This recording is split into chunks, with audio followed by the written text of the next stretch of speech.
So hello, everyone. I just want to first say thank you so much for having me here all the way from Canada. We are like wringing our hands and waiting anxiously for the inauguration tomorrow, as well as our neighbor to the south takes a bit of a turn. My talk today is mainly going to focus on what happens when we bring in younger audiences into the institution, into museum spaces, and more specifically what happens when young people have a sense of or seek a sense of agency, when they seek power within a hierarchical institution that is used to being held by people who are much older. And what happens when we do collaborative projects that seek to upset the way that power plays out within institutions. As you mentioned, I've been working at the Art Gallery of Ontario for 13 years, running the youth program. I'm now post-institution. I've left to do a PhD. But in my time at the gallery, I worked specifically looking at youth engagement, but also really pushing for a diversification of staff and volunteer makeup to be more reflective of the diversity of Ontario. This is sort of coming from a little bit of a context, I suppose. The Art Gallery of Ontario is one of the largest institutions, museums or galleries in North America. It's situated in Toronto, which is the most diversity, or one of the most diverse cities in North America.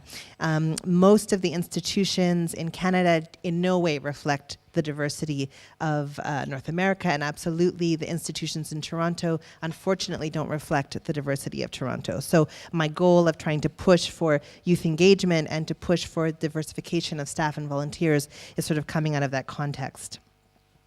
So I'm going to speak today about two projects that sort of show some of these tensions, some of the ways that power dynamics and relations play out between education and curatorial, some people have mentioned earlier. But sort of the context that we're working within is that there's a lot of very particular political things that are happening in North America.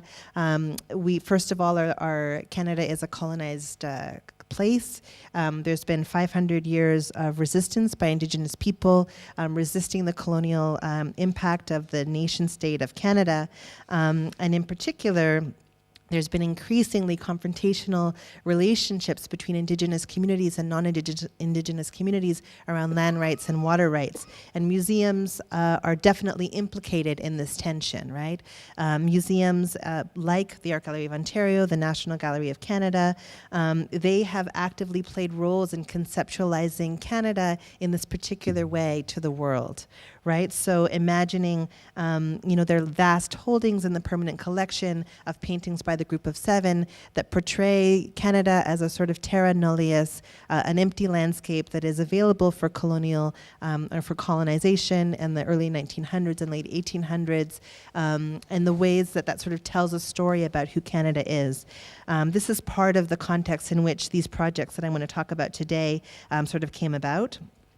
The Art Gallery of Ontario has a very large collection, about 80,000 works of art.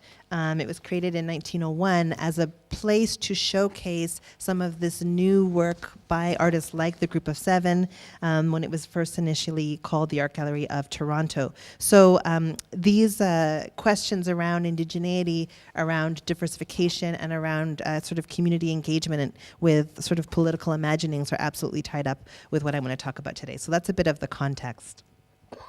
These are some of the young people that I've been able to work with through the Youth Council. So the questions I'm going to think about today specifically respond to the questions of this conference. So this idea of how youth cultures are taken up and how we imagine youth as more than just future visitors, how we engage with a more and more diverse group of young people in audiences, staff, volunteers, in ways that shape and change the museum and its imagining of who the viewers and visitors are. And how the programming, like programming that I'm going to talk about, the Youth Council, impacts and changes the shape of the institution as a whole.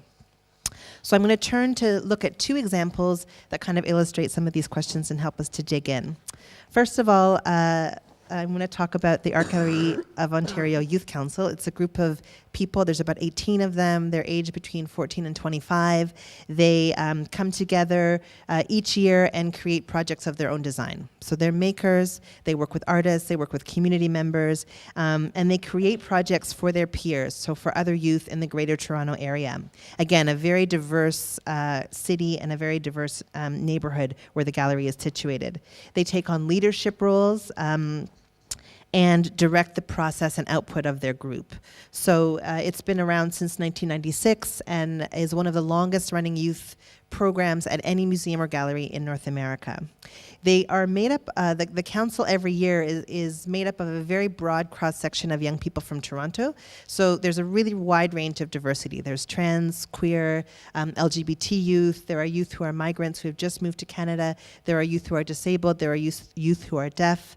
There are racialized youth, Indigenous youth, youth of color. So it's a very, very, very diverse group. It's very unlike any other group, division, or program or department at the Art Gallery of Art Gallery of Ontario. So they definitely are different, marked as different in their work.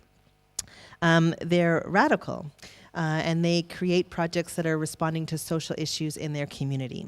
So the first project I'm going to describe, this is just first an image of the council with the former museum director, Matthew Teitelbaum. Their projects are self-directed, and so this is just an image of them. One day they asked him, they were talking about whether or not they felt that they had a true sense of agency in the museum, so they asked him to take a photo of himself with the word agency written on his forehead in marker, and he said, sure. And so he took this picture. So the first project I'm going to talk about is Ugly. Unified Geniuses Living Young. This was a project that was created initially in 2013 and carried over into 2014. The council was doing their yearly brainstorming, and they had this idea of creating an exhibition that would be durational, that would last over 3 months, that would be cumulative, that would change every week, that would be an exhibition-based initiative that would sort of explore I guess more broadly, the idea of teenagers and youth in public space. And not just in that way of sort of, how, the tensions of age and how they're sort of perceived. This group is really savvy, and they were very aware of how their position and the sort of dramatic increase of interest in doing youth programming, driven in part by philanthropic and corporate donations who wanted to donate to youth programs, were sort of positioning their power in the institution. So they said, okay, we're going to do a project about that in this space. So they created, working with the curator of the AGO's community gallery, they created a 3-month exhibition in the gallery that partnered them with 2 artists, Echo Railton and Mary Tremonti, and together they formed a collective called Ugly, the Unified Geniuses Living Young. These 2 artists had done a lot of work, a lot of community-based projects, and the Youth Council really wanted to work with them because they did a lot of provocations in public space. So together they created this exhibition space, and each week they transformed the space based on the discussions that they had about public space during their meetings. The space became a public forum. They lined the walls of the gallery with brown butcher paper, craft paper. They wrote their meeting minutes on the walls. They left prompts for visitors to respond to expand the conversation. They documented their process. They assigned work for each other on these walls, and they experimented with the idea of the space as an incubator of ideas.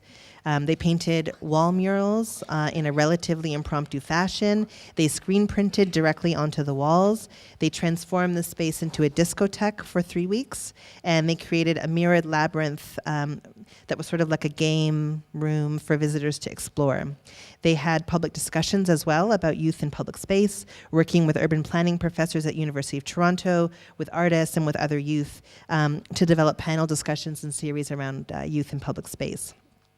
So all of these things that they did were open to the public, and they brought young people, high school students, gallery visitors, urban planners together into this exhibition as a forum.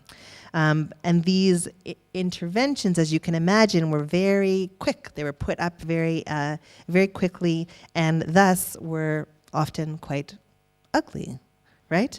They really intervene with this idea of a pristine gallery space where there was always things that were pretty and complete, and they offered new ways to imagine the use of space as a lab, perhaps even as a failure lab, a place to try out ideas, to experiment, to make great things, and to make things that didn't work and that didn't turn out as expected, and maybe even that failed. And this sort of refers to what Carmen Mursch describes as disastrous consequences. You know, what they created allowed for disastrous consequences on the aesthetic glamour of the gallery space. This acronym, UGLY, also opened up a liminal space to challenge aesthetic expectations and etiquette. When finishing their creative work each week, the council would hold a discussion round facilitated by the lead artist, asking, is this ugly enough? So the council played with this dichotomy of beauty and ugly through their exhibition. And during one night of performances, they were wearing these sashes that they made, and they kept taking pleasure in crying out, look at our ugly sashes, look at our ugly badges, and the visitors didn't know what to do because it seems impolite to be like, yeah, that's really ugly. But they were doing more than just glorifying the notion of ugly or challenging the dichotomy of beautiful, not beautiful, which we know is also steeped in a colonial gaze. They were also using the work as an intervention in a space that prioritizes design aesthetic and a way of engaging with the visitor that is measured and controlled. Instead, this exhibition offered a more equilateral engagement with visitors who were invited to participate in the exhibition by commenting on the meeting minutes and project brainstorming. This went far beyond sort of a typical audience feedback station in a gallery. These interventions and invitations by visitors actually shaped the exhibition project themselves. Each week, they responded to the visitors' suggestions. And when we proposed the idea of doing this with the curator, she said, oh, you're just going to get a bunch of people writing swear words and drawing like really vulgar things. You're not really going to get great content. But we sort of pushed for it. And instead, actually, what happened was that each week, visitors offered really carefully crafted insights into the work. They gave feedback on the changing nature of the installation. They responded to prompts from everything from exhibition content to what the council would wear for their Halloween-themed costume party, and they gave feedback and gave suggestions. So clearly the visitors were feeling engaged, and they offered really generous content suggestions. Interestingly, because the project, and these are some images of them painting directly on the wall. They had the brown, their meeting minutes was sort of in these brown butcher paper. They started hanging them from the ceilings when they started doing the wall murals. This is their Halloween party. They invited people to dress up in costumes and then trace them on the wall. This is them doing some silk screening directly on the wall. So interestingly, because the project was positioned as an exhibition project, there was a bit of a hesitation by the institution to say, well, you have to take it down because it's not pretty enough, because I think that there was a desire to perhaps seem cooler than that. So instead, we started getting feedback from the institution that there was a fire safety concern. So the reason why we had to take the brown butcher paper down was because it could spontaneously combust and burst into flames, thus burning down the entire museum and the entire 80,000 works of art that were housed there. And so the sort of critiques became very creative in terms of how to respond to this design and aesthetic challenge. I asked what the fire warden was doing around the Prints and Drawing Center and the works on paper upstairs that were also hanging loose on the wall without frames. And she said that they were also being asked the same thing. And I said that I would take our paper down as soon as the prints and drawings came down upstairs. So they stayed up. The second project I'm going to talk about, just on the heels of that, was a project called Blank Slate. So just in 2014, just after doing Ugly, the council started working with an unlikely partner, an NHL National Hockey League star, Ken Dryden, who had also become a politician and an academic. And they also worked with the Canadian curator, Andrew Hunter, on a project that was sort of responding to this idea of Canada's 150. So in 2017, it's 150th year of the founding of Canada. As I mentioned, there's sort of very dramatic political tensions happening right now around that celebration and what that means in the context of responding to Indigenous resurgence and sort of the colonial history of Canada. And so we created this project that would sort of ask critical questions about what we wanted and needed as political agents in Turtle Island, and what we wanted to see in the land over the next 150 years. So they worked together with Ken Dryden and with Andrew Hunter over 6 months and explored the sort of deep implications of celebrating 150 years of Canada. And ultimately what they started doing was trying to articulate a prefigurative political imagining centering around this question of what exactly are we building here? What exactly are we celebrating? They wanted to examine how to plan for communities rooted in social justice for the next millennium. So along with Dryden and Hunter, they developed this short-term exhibition-based social research project that involved interviews with AGO visitors and a public performance at an evening contemporary art festival at the gallery.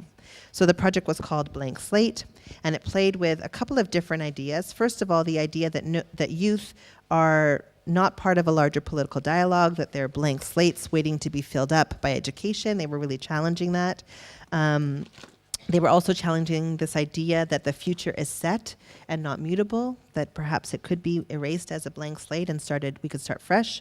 And this desire to wipe clean our prescribed understandings of Canada as a way of challenging the colonial project, discarding national tropes of what Canada means and what being Canadian means. So they talked about what it would mean to have an AGO without, for example, the group of 7 lining every single wall.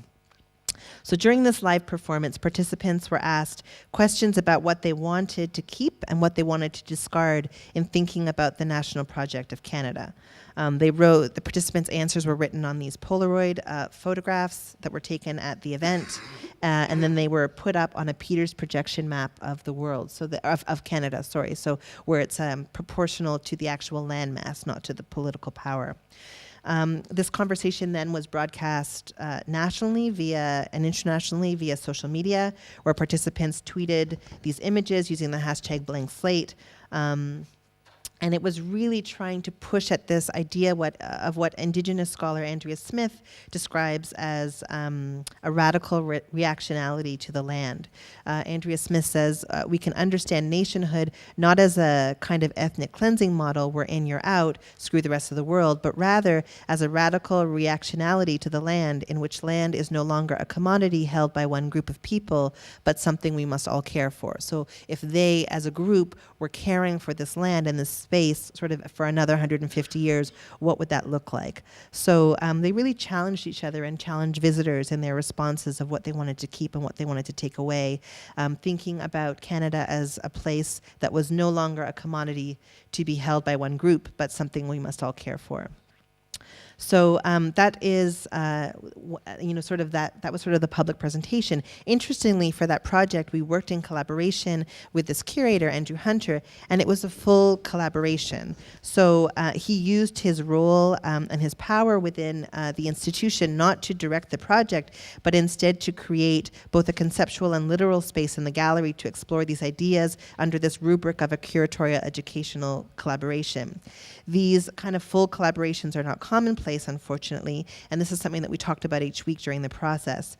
We worked in an equal way with this curatorial partner, and this challenged the traditional hierarchy within the institution of sort of curatorial decision making, and we were able to do this because the curator was so committed to this project of process of collaboration and co-creation.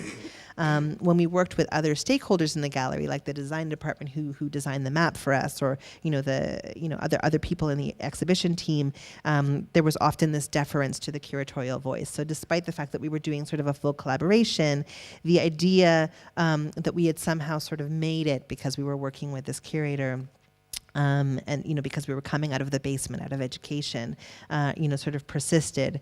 And the curator, despite really trying, he wasn't able to rewrite the existing hierarchies and social structures of the gallery, at least not in the long term. So he shared the relative power of his position during the time that we worked together, but when the project was completed, we still all returned to our relative positions, him upstairs and us downstairs, right? So these two projects kind of give us an idea and an understanding of youth as unified geniuses. I want to return to these guiding questions that I said at the beginning, the ways that these two very different projects illustrate what's at play in this increasingly curatorial dimension of education, the impact of these collaborations within the museum space, and the ways that participants deal with the tensions between cooperation, self-empowerment, and instrumentalization. Both projects had these curatorial elements. Blank Slate involved this extensive collaboration with curatorial in a way that felt reciprocal, perhaps because it was taking place on education's home turf. Even this event that we did the interviews at was an education event. Even though it happened in the gallery, this collaborative element really, sort of carried through from the beginning to the end. There was also still this perception that of the hierarchy of, sort of their project was given more value because it had this collaborator who was a curator.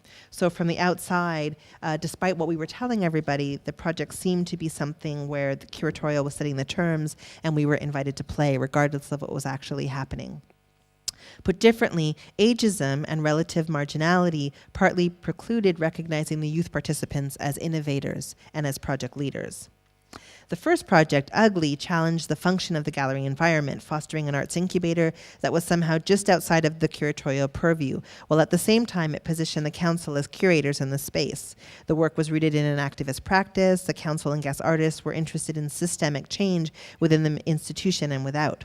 In this way, we tried to maintain what Carmen Morsch describes as the occupation of space motivated by activist positions. This stance was challenged by the need to balance experimentation with still making the space safe and supportive for the participants to explore and create. So for example, me telling them, well, they're making us take the paper down because it's going to spontaneously burst into flames, I really tried to modulate and sort of mitigate some of those conversations. This idea that the gallery was so concerned about messiness or the incompleteness, I chose how much and how little to share with the council, but at the same time use those conversations as an opportunity to discuss the expectations of museums around presentation materials, the use of space, and in fact, how teenagers interact in public space, which was the purpose of the project altogether. So lastly, I'll just say that, we learned a lot through doing both of these projects. We were very aware of the way that their role as youth in the gallery was sort of sexy and hip, and needed, in fact, as part of the development department was sort of fundraising against some of the youth engagement that they were able to do. We were also aware of the way that their projects could be used by an institution. Shortly after mounting Blank Slate, we were invited to go and present the project Ugly in Tallinn, Estonia at an international art fair called Experimenta.